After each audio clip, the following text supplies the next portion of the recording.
যুগে যুগে থাকবো সাথী। সবাইকে জানাই শুভ নববর্ষের অনেক অনেক শুভেচ্ছা। কে কে পরমান্ন খাবে আমার বাড়ি চলে এসো। রাধে রাধে বন্ধুরা, তোমরা সবাই কেমন আছো? আশা করছি সবাই খুব ভালো আছো, আমিও খুব ভালো আছি আমার গোবিন্দের কৃপায়। চোখ বুঝা, চোখ বুঝাও, চোখ বুঝাও, চোখ বুঝাও বাবারে। দেখো বন্ধুরা, আমার গোপুসোনাদের স্নান করাচ্ছি আর ওদের সাথে কি কি কথা বলছি তোমরা একটু শুনে নাও। আমি সবসময় এইরকম করেই কথা বলি ওদের সাথে। চোখ বুঝো, চোখ বুঝো, চোখ বুঝো, চোখ বুঝে থাক, এখন খুলবি নি কেউ, আমি যতক্ষণ না বলবো। কি বলো তো বন্ধুরা, ওদেরকে যখন স্নান করাচ্ছিলাম ঘি মধু আরে সব কিছু মাখাচ্ছিলাম, তো তাই বলছিলাম চোখটা বুজিয়ে রাখ, না হলে পড়ে যাবে চোখে। নমস্তে নরসিংহ বহে, নমস্তে নরসিংহ বহে, প্রহ্লাদ মহারাজ নমো নমঃ। তারপরে আমি তো সবসময় ভগবানের সেবা করতে করতে গান করি, যা হোক না যা হোক গান করি। তারপরে দুধ দিয়েও স্নানটা করিয়ে দিচ্ছি। প্রথমে দিয়েছিলাম ঘি, তারপরে মধু, তারপরে দুধ। আমি কি পরপর দিতে হয় আমি জানি না, আমি যেই রকম পারি সেইভাবেই আমি স্নান করাই। তোমরা একটু দেখে নাও, আমি এইভাবেই গোপু সোনাদের স্নান করাই। আমার কাছে এখন 4টে গোপু, মানে আমার তো 3টে আর মায়েদের একটা আছে, আর আমি যেহেতু মায়ের বাড়িতে আছি তাই 4টে গোপু এখন আমার কাছে। আমার বৌদির গোপুটা বৌদির বাড়িতে আছে। আমি বলেছিলাম একসাথে স্নান করিয়ে দেবো, বৌদি বলছিল না না আমি করিয়ে দেবো, ওই জন্য আর নিয়ে আসিনি।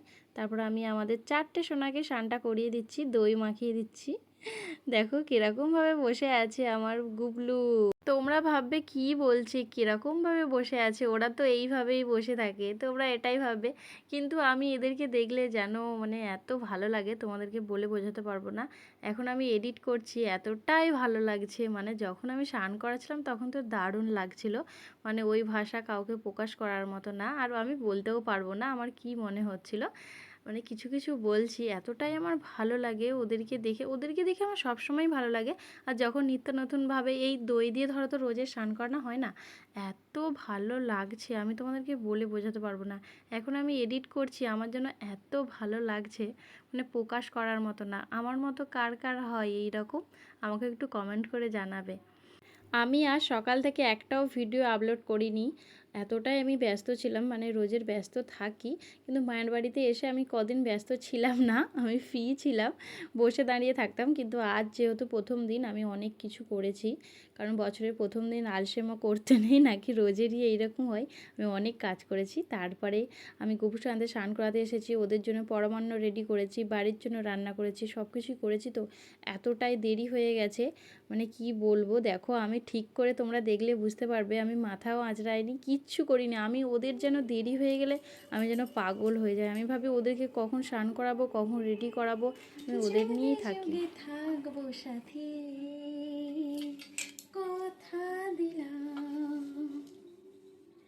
আমি কথা দিলাম, তুমি আমি যুগে যুগে থাকবো সাথী, যুগে যুগে থাকবো সাথী। আমি একটু গান করছিলাম, সেটাও তোমাদের সাথে শেয়ার করলাম। আমাদের পাড়া দিয়ে একটা লোক যাচ্ছিল ওই গানটা চালিয়ে চালিয়ে, তখন আমি গোপুসোনাদের কোলে নিয়েছিলাম। সত্যি ওই গানটা আমার খুব ভালো লাগে, আর এটা গোপুসোনাদের সাথে মিল। আমি কোনোদিন ওদের ছেড়ে আমি যাব না, সব সময় যুগে যুগে ওদের সাথে আমি থাকবো। যত বছর বাঁচবো তত বছর ওদের সাথে থাকবো, যুগে যুগে থাকবো, আর ওরাও আমার সাথে থাকবে। হায় হায় হায় হায় হায় হায় হায় হায় আমি যখন জামাগুলো পরিয়ে দিয়েছিলাম এত ভালো লাগছিল, তাই আমি হাই হাই করছিলাম। আর আমার একটা পুচকু ভাই ছিল, ও বলছিল কি হলো ময়না দিদি হাই হাই করছো কেন? দেখো আমার এটা লালা, যে আমার মানিক, আর এটা আমার ভীম, এটা আমার গদা, আর এটা আমাদের ননি। দেখো এদের তিনজনের একই ড্রেস, আর এরও একই ড্রেস, কিন্তু এর এইখানটা অরেঞ্জ আছে আর এদের সবার এখানে সাদা আছে। এর এইরকম ছিল না সাদা, না হলে পুরো ম্যাচ খেয়ে যেত, তাই না? তবু দেখো এত বড় বড় ড্রেসগুলো ওই দিকে আর 4জনের হয় না, ওই জন্য এইরকম করে দিয়েছি। আমাদের 4টে সোনাকে কেমন লাগছে একটু তোমরা জানাবে প্লিজ, একই একই ড্রেস পরে কেমন লাগছে। দেখো আমার গোপু সোনাদের আজ একটু পরমান্ন বানিয়ে দিয়েছি। পরমান্ন, আমার বাবা এসেছে কাল, আমার বাবা তো বাইরে থাকে, বাড়িতে এসেছে। দেখো লাড্ডু এনেছে, শনপাপড়ি নিয়ে এসেছে, বরফি মিষ্টি নিয়ে এসেছে। আমি প্রথম আমার গোপু সোনাদেরই খাইয়ে দিচ্ছি, দেখে নাও তোমরা একটু। এটা হচ্ছে দিল্লি কা লাড্ডু। আমার বাবা তো দিল্লিতে থাকে, তাই বললাম একটু মজা করে। দেখো আমার গোপু সোনাদের একটু তাড়াতাড়ি করিয়ে দিয়েছি, কারণ আমি ধীরে ধীরে খাওয়াই তো অনেকটা দেরি হয়ে যাচ্ছে, আর ভিডিওটাও অনেকটা বড় হয়ে যাচ্ছে। তারপর দেখো গ্লাসে করে জলটা খাওয়াতে পারছিলাম না, ওই জন্য আবার একটু চামচে করে খাইয়ে দিচ্ছিলাম জলটা ওদেরকে।